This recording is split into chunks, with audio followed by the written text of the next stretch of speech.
You know, I know there are a lot of other questions, but I'm looking at the clock, and we have about 5 minutes, so unless... Maybe we could get 2 or 3 together, and I was going to actually ask you to provide a summary that looks forward, if possible. I mean, we could do it in context of questions, but I think that given the amount of time, I think the group might... Yeah, we could get 2 or 3 questions, and I could then try to sum it up. That's all right.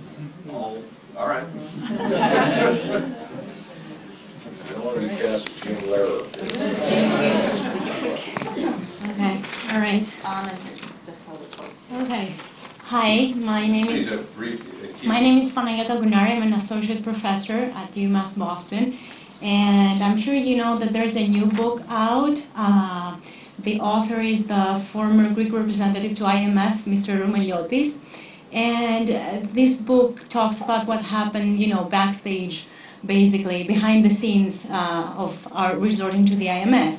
So among other things, Mr. Ρουμελιώτης says that many members of the IMF's executive committee strategy believed from the outset that the Greek program was unmanageable and destined to fail and could not be implemented without a debt restructuring.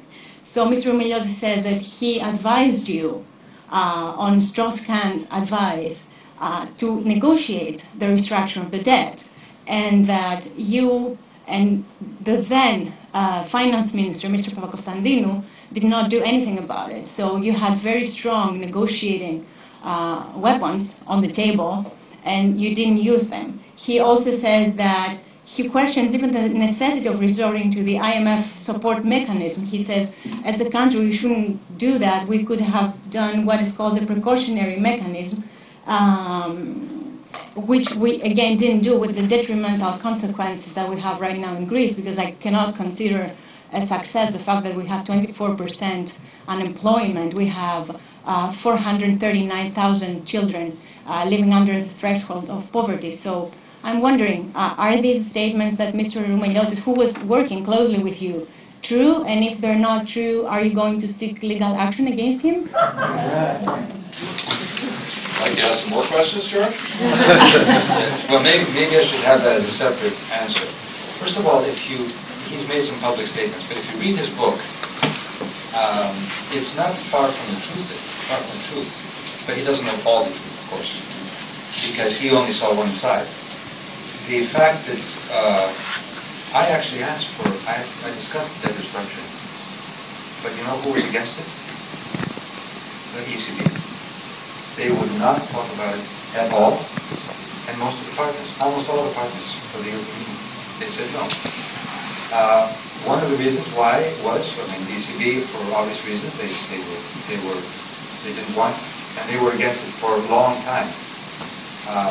And secondly, the partners said, we will not accept, we won't give you any money if you can't restructure debt. I'll tell you one reason why they were saying it. They were saying it's moral hazard.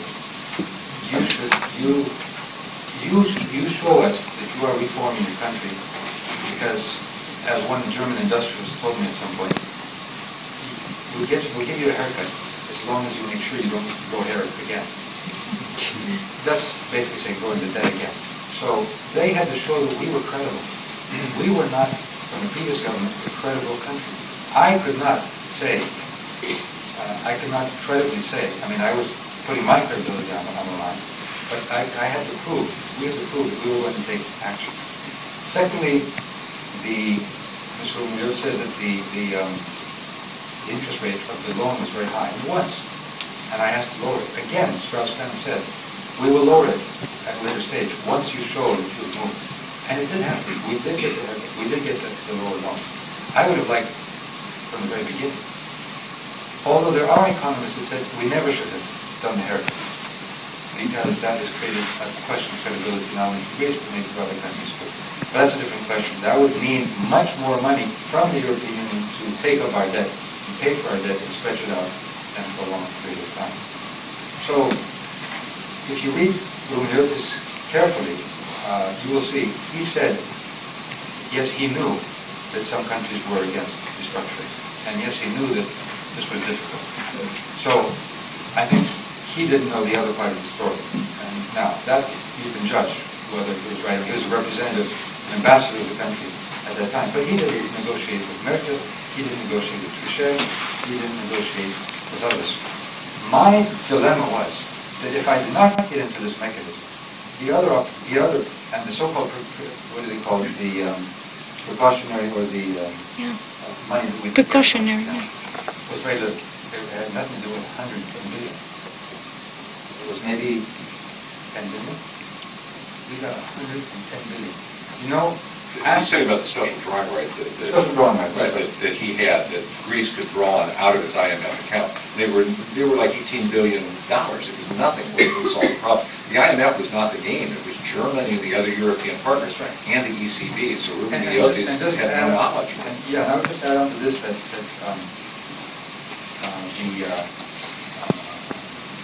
the question of the dilemma that I had was very simple. Very difficult, very simple. Either I get this package, or we default. If we default, it wouldn't be 24%.